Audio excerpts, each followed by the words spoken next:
have some of the women behind the film Difret, and we also have the real life inspirations, the lawyer Meaza and the heroine Hirut. Hirut is also here with us, and she's the producer of the film. So I'll start first with Meaza. Meaza, can you tell us a bit about your work with the Ethiopian Women Lawyers Association and how you first got involved in the case of Hirut? Yeah. Thank you very much for this opportunity. Yes, I was one of the founders of the Women Lawyers Association, and I was the first executive director of the association. And the association was established formally in 1995, and Hirut's case occurred in 1996. So one of our major program area was legal aid defense for victims of violence.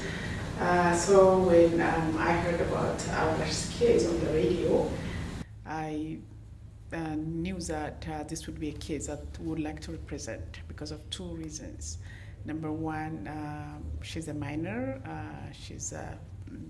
She killed someone, and she's facing a trial for murder.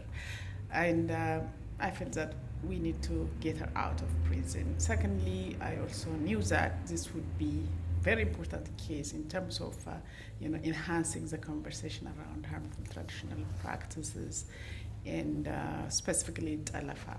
So as soon as I heard about this case on the radio, I went back to the office and discussed with my colleagues, and we made a decision to represent the case. So that is the beginning. Okay. And how did this case set a legal precedent in Ethiopia, and how did that change the situation on the ground, if it did, and for young girls faced with the risk of Talafa? Yeah. I think Hirut can tell us more about what happened because of this case, because she still works in the community. But things have changed over the past 20 years for the better. The ratio of abduction has decreased, but the practice is still persisting. Still about 20% of girls in the southern part of the country are married through abduction, and there are progresses, but the challenge is still huge. That's what I can say. Okay. Precedent, yeah.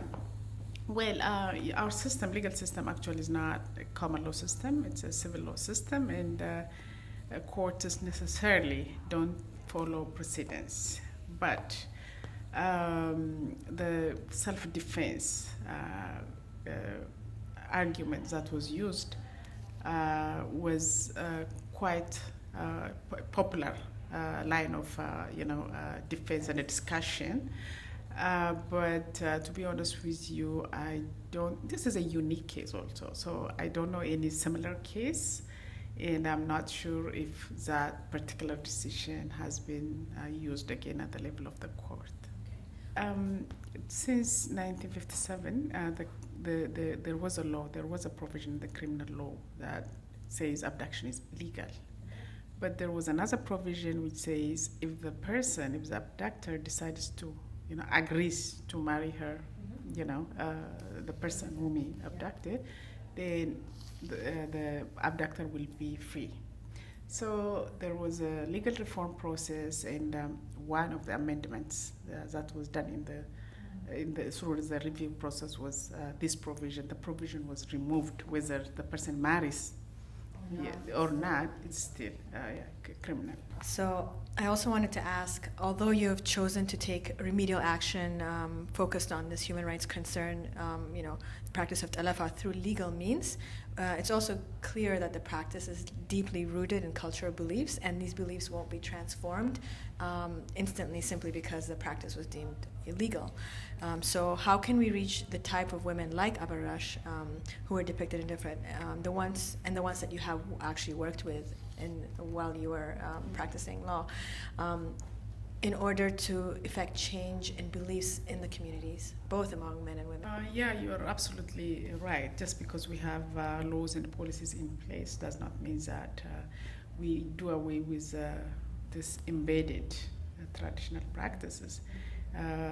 It's very challenging. It's a long process. But as you said, people like Hirut could play a great role. They can become role model in their communities. They can become spokesperson to fight violence against women. I would like to give you an example of traditional leader who in Malawi, stood up and decided to ban 300 marriages in Malawi.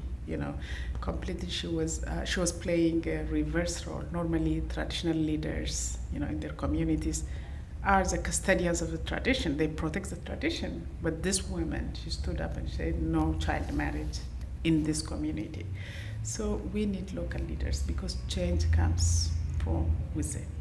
Any current local efforts in conjunction with community-based organizations that you're aware of that are tackling this on the ground right now in the manner that you just described? Yes, there are community associations and even government offices, the Warada Kabali level.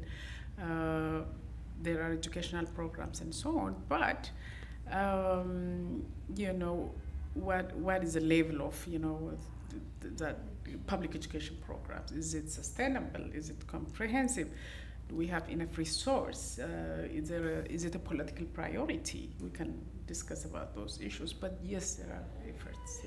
አበራሽ እዚህ ከኛ ጋር በመገኘትሽ በጣም እናመሰግናለን እና አሁን ልጠይቅሽ የምፈልገው ይሄ ታሪክ በኢትዮጵያም በውጭ ሀገርም ተሰሚነት አግኝተዋል እያገኘ ነው የድፍረት ፊልም ሰሪዎችም አሰራጭተውታል እና አንቺ የለውጥ መሪ በመሆንሽ ምን ይሰማሻል?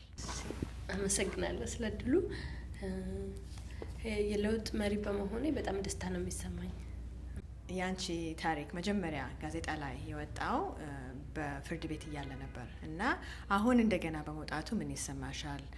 ከዛም ያልፎ አንቺ እንደሚከተሉ ሰዎች አገር ቤትም ውጭ ሀገርም ማለት ነው ለነሱ ምን ማለት ትፈልጊያለሽ? መጀመሪያ እንደተባለው በመጀመሪያ ፍርድ ቤት እያለ ነበረ ከይዙ የተሰማ።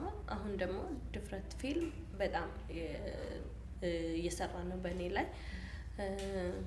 በጣም ደስተኛ ነኝ እንደገና ይሄ ነገር በመነሳቱ እንደገና ደግሞ በሰዎች ፊትም በመቆሜ በጣም ደስ እያለኝ ነው።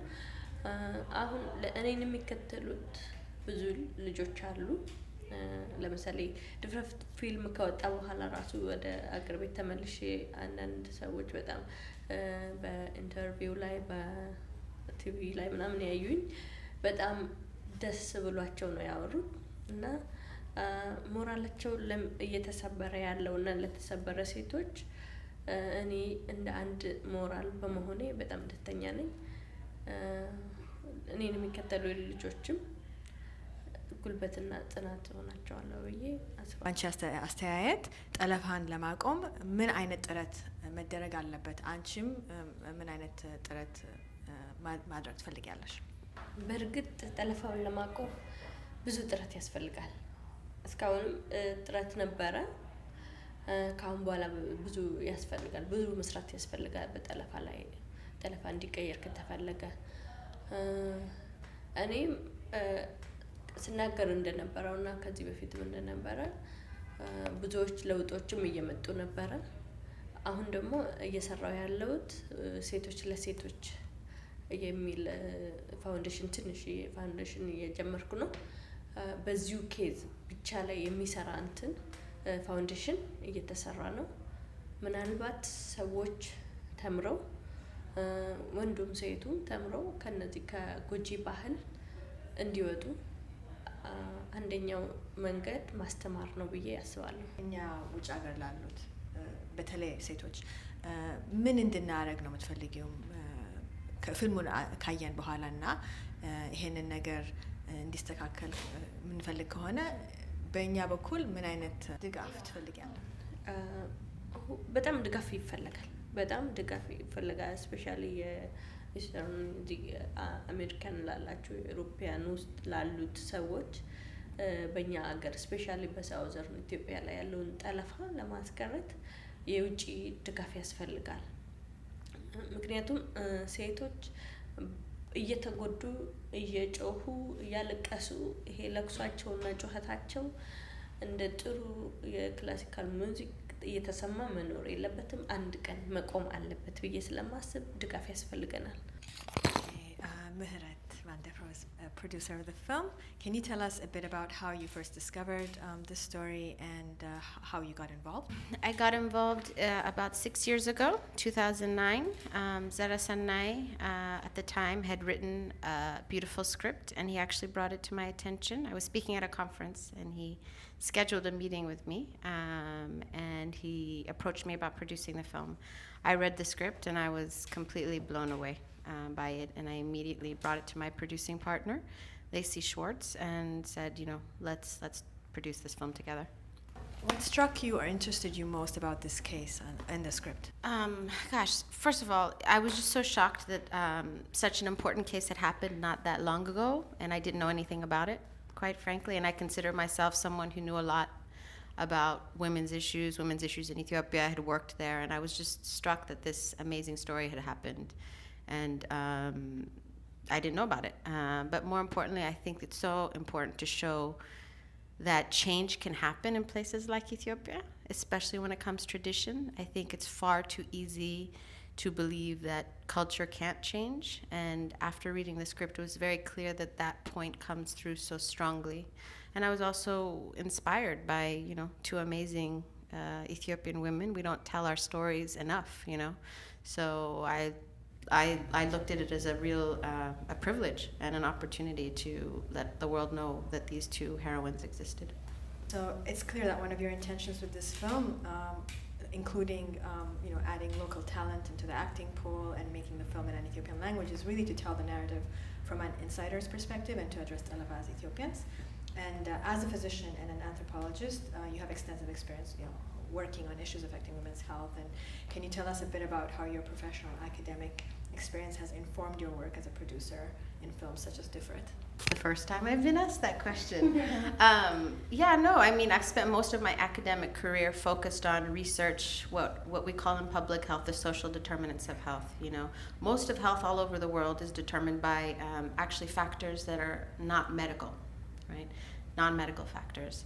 And culture is a big part of it. One thing I learned from taking care of women in my South Bronx clinic and clinics in South Africa and Ethiopia, it's very clear to me that it's, the surroundings of women's lives that determine how long they live, And as a physician, I always felt I intervened far too late, I wanted to, if I had met these women much younger, and made sure they had gotten complete education, or they hadn't been raped, or they hadn't been abused, they'd have very different life, physical health outcomes. So for me, at the time, I was actually speaking at a health and human rights conference when Z approached me with the script, and I was really, I was actually kind of traumatized and paralyzed by how much violence against women in the clinics that I was working with actually affected people. So that part of the story really made me want to make this film. I was like, oh, this is a chance to actually say something about that part as a physician that I don't have access to. And in addition to taking the films to festivals around the world, you've also been involved in a campaign to include this issue of early marriage as part of the Sustainable Development Goals. And can you say a bit more about that as well? Yeah, even Zara-san and I think it was very clear to him when he made this film that we both wanted to make a film that was going to make a difference afterwards and could be used as a tool. And this issue of early marriage has bubbled up all around the world. It's 39,000 girls that are married every day, and all around the world. We made a film about Ethiopia, but this issue is so much bigger than Ethiopia. So there's a big impact campaign with Difret, where we've written an educational guide. It's going into schools. As Meaza said earlier, parts of this is already happening in Europe. It's being used in schools. It's being used in schools in San Francisco. It's going to be used in schools all over the United States, actually, at all the levels. But in addition, also just raising awareness that in the United States we have actually legislation that is, since 2003, when the Violence Against Women's Act was passed by Obama, there was a provision asking for an adolescent girl strategy to be created and released by the Department of State that would actually direct foreign assistance dollars to programs. And we launched a petition, thanks to Abarrash, with Abarrash's help, on change.org, and collected over 144,000 signatures. and delivered those to the State Department. And I think that's important because people need to realize it's not just about this issue over there in Ethiopia. There's actually things that this country can do to help this issue all around the world. Just to add to that, is there a human rights education curriculum such as the one you described? Is that going to also happen in Ethiopia? Educational curriculum for Ethiopia we're developing with partners there. I mean, we're going to be working with Abarash, her NGO, as well as other groups. We actually haven't written the curriculum there. I think girls' education will be a big piece of it. Rights will definitely be a big piece of it. I mean, I think we need to have a conversation about rights in Ethiopia. And not shy away from that. So I hope so, but that curriculum hasn't been written, so I'm not sure yet.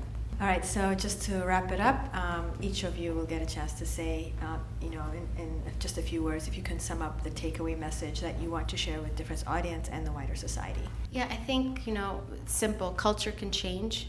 The takeaway for me with this film is culture that can change, but it takes courageous individuals to do it, and that it's very important we support them in that work, so. የምለው ነገር ቢኖር ጠለፋ እንደ ባህል መወሰድ የለበትም።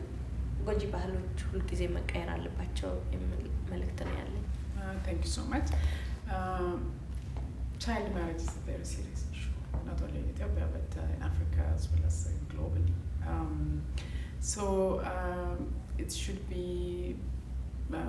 the top political agenda. The way I see it, and we need resource, we need mobilization, we need laws, and we also need institutions to enforce laws. So I think all stakeholders need to take it very seriously. Thank you very much, the women of Difret. Thanks for this interview. Great, thank you.